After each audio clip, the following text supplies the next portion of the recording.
So the next thing that I want to share with you guys, this is a truly mind-blowing tool for me.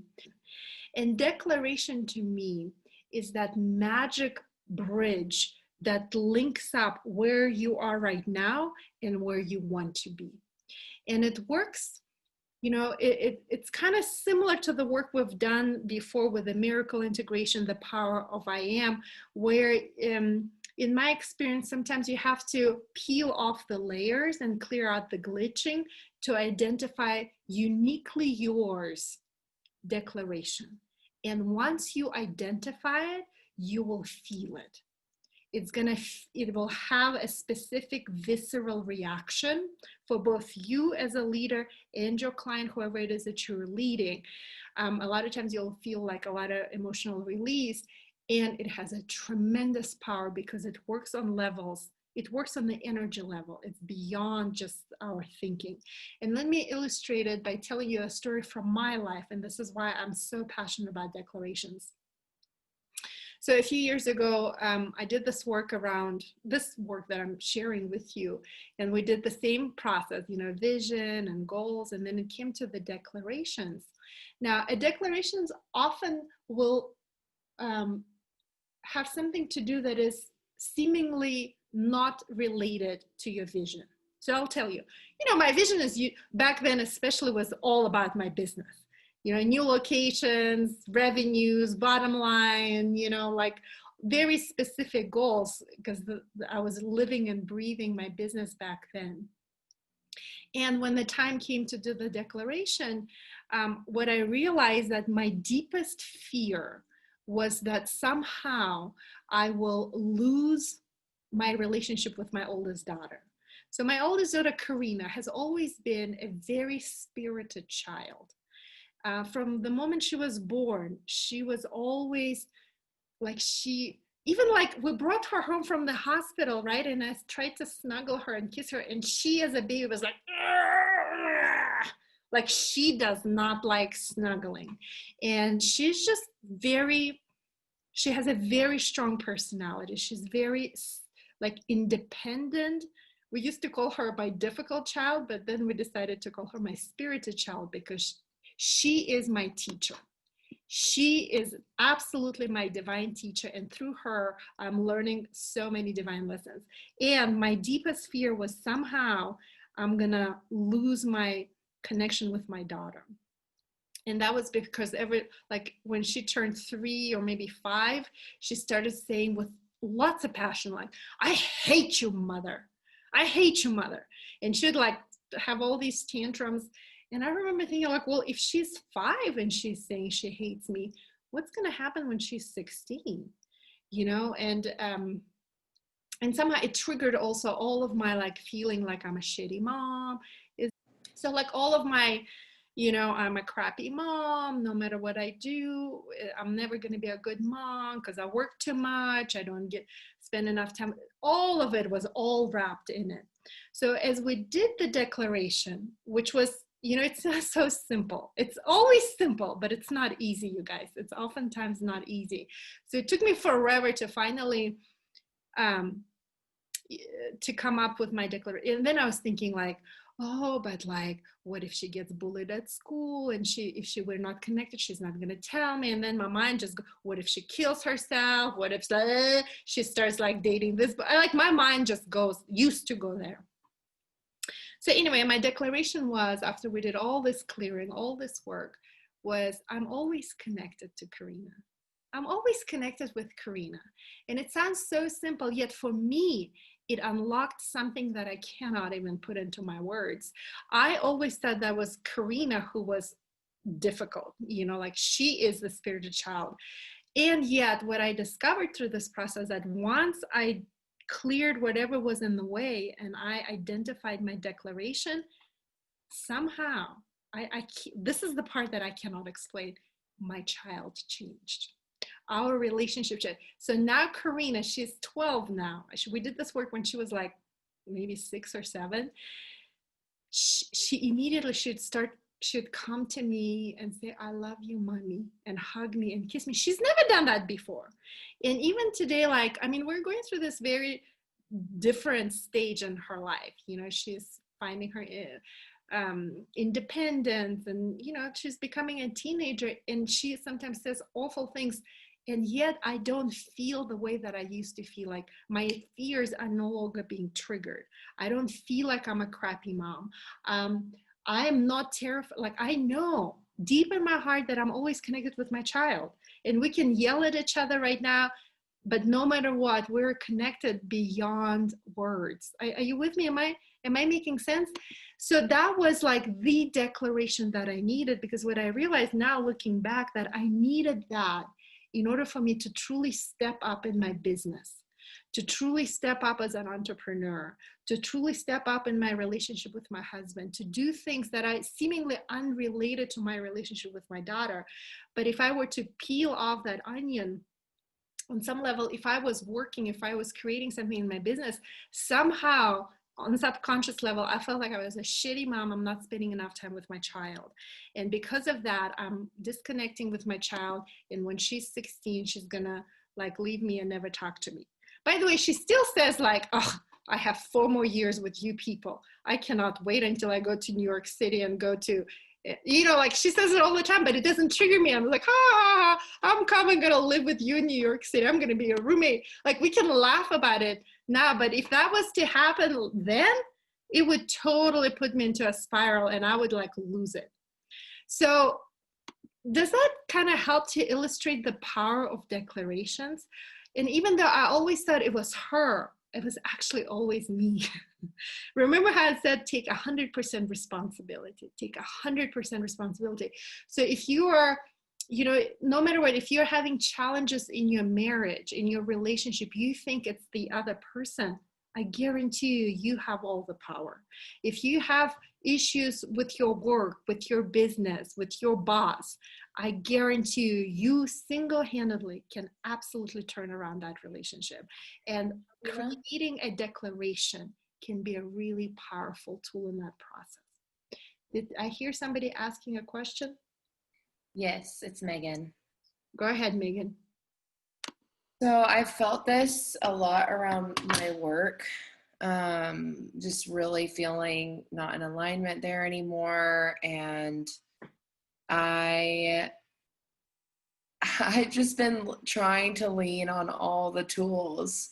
Yeah. Like I interviewed for another job and I was doing the mind gems and power posing and doing all this stuff. And it was the best interviews of my life. Yeah. And I still didn't get it. Yeah. And I'm like doing all the tools, meditation, the running, like I just started running again and just trying to do all the tools. And it's like so hard to find peace sometimes in this, in loving the one you're with. And so do you have any deeper insight into the struggle with that and how to manage that if it's not coming, you know, how do we just love it? How do we just send love to it and just keep on? Because there's so much resistance there to doing that. Sometimes it's really easy and sometimes it's like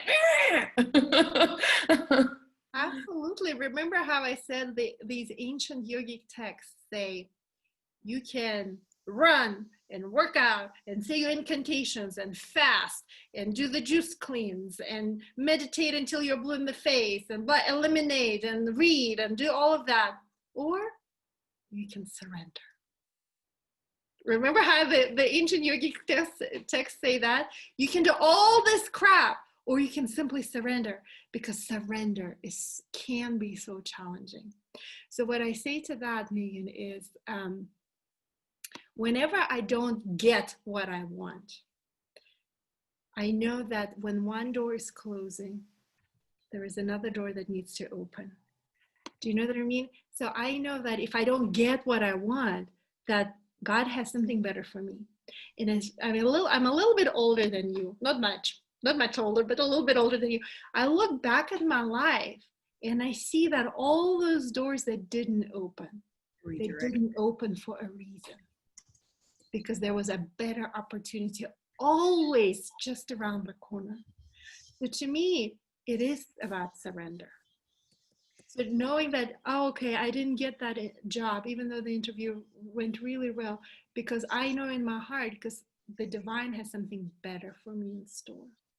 So I share with you what works for me. And what works for you is uniquely yours and individual. I mean, is it disappointing? Yes. Is it heartbreaking? Yes. And ultimately, in the end of the day, I have this unshakable faith that something better is in store for me. What do you think about that? Thank you. Yeah, and I did. Like yesterday was when I found out, and so I literally spent the whole night crying.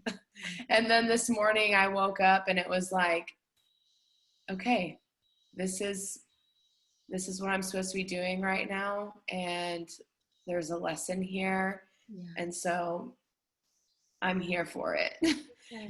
And so, but it took days and weeks really of feeling just like constant with my job. And yeah, it's just, it takes everything out, and it's exhausting to fight it. And sometimes it's only hard. It's only exhausting. It's only a challenge if you say it's hard and exhausting and challenging.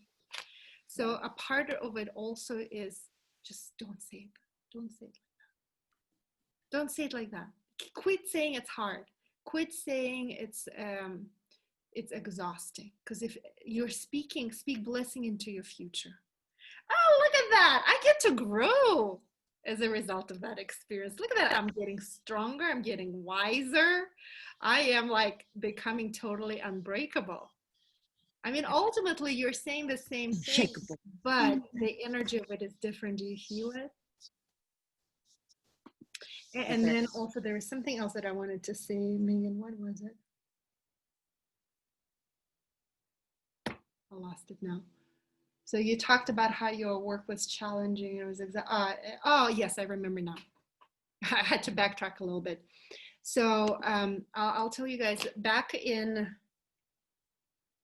February, I just went through this total dark phase. You know, I even called Anna. I think I was crying. I called some other friends. I was like, nobody wants my work. This was a mistake. You know, like I'm wasting my time. Who am I kidding? I should just go back to being a CPA. I kid you not, I looked up on the Deloitte website because Deloitte has an office in Austin. I used to work for Deloitte. I even looked for jobs on Deloitte. Look, I've been working for myself for the last 12 years. But I even went back, like knowing that I don't want to do that. But it was kind of like a really dark period of my life where I totally went into self-doubt. And I thought it was hard, that I'll never make it in this area, that, you know, I was made for something else and I'm just kidding myself. Does that sound familiar?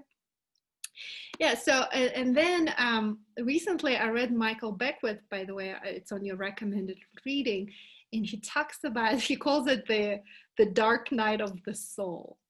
This is actually a universal law. It's like how it's the darkest right before sunrise. So on the energetic and spiritual level, you guys, whenever you're about to leap on the next level, your ego is going to do everything it can to stop you from jumping to the next level. Your ego will do anything it can to keep you in your comfort zone, because ultimately the way your ego, you can call it that reptilian part of your brain, is made, it's made to protect you, to keep you safe. Now when you're about to grow to the next level, right, you're leaping to the next level, ultimately it's uncertainty, right? It's the land of the unknown, terra incognita, so to speak, right? The ego will do whatever it can to stop you. I mean, you can call it the ego, you can call it your reptilian brain, you can call it the forces of the evil, whatever, darkness, whatever you want to call it. But ultimately, all of those words describe that energy, those things that are wanting to keep you back from stepping to that next level. So just know that those difficult times, a week or whatever, it's like, it feels like shit is hitting the fan, like everything is really, really bad. But know that on some level, you're about to break through. You're about to break through in some area of your life. Just know that. Sorry, I get really excited about that. I can talk about the polarity. It's also weaving all these different concepts together. The law of polarity, right, states that polar opposites, right? We talked about the law of polarity in terms of relationships, the masculine, the feminine. You have to have the polarity in order for your relationship to have the passion. Most of us, what we do is we want to make our husbands exactly the way we want them, right? Oh, my husband is so disorganized. He doesn't have shit together. Look at me, I'm so organized. My planner is planned out 2 years in advance. I know everything, what's happening, when and how.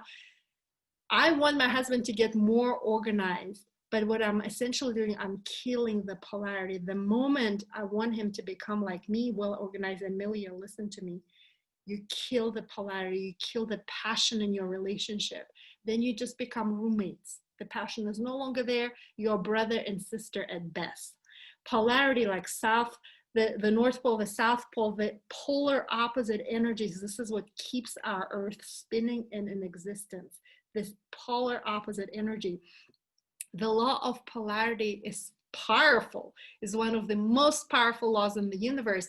It also can be applied on something like whenever you dip really low, which you're describing to us right now, Megan, know that the polarity, there's going to be a total opposite, right? They say after the, in Russian, we say after the black, what do you call it? There is a white lane. Do you have that in English?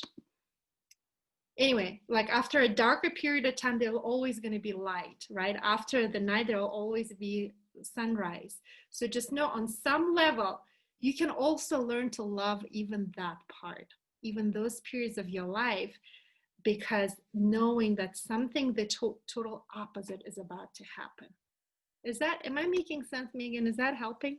Yes, and I'm so thankful that you brought up even just like the darkness and the light, because this morning I felt a little disorganized in my thoughts and still a little down from last night. And so I went for a run, and this beautiful sunrise came up, and I took a picture of it and I posted it on my Instagram and I posted a quote by Charles Dickens about that the light always finds its way through. It doesn't matter basically if it's through the cathedral or through wood shambles, it finds its way through. And so I felt that very powerfully this morning. And Danielle, I reached out to her too, and she was also talking about that, this ego death that happens right before a big That's right. change or breakthrough. It's just like, I am in the process of learning how to get to that catch. Yeah, you caught yourself. Good job. I saw that. I caught that. Thank you. This is how you do it. This is how you do. Moreover, there won't be light without the darkness. Right? Again, the law of polarity. Only because there is darkness, the light exists. So, yeah. Thank you. Thank you so much. Yeah. It must have closed, that door didn't open because something better is in store, Megan. Something even better. And you're going to see it. You're going to see it soon. Even though you don't see it yet, you're going to trust divine time, trust divine plan. Just know that something better is coming. That's what I vote for.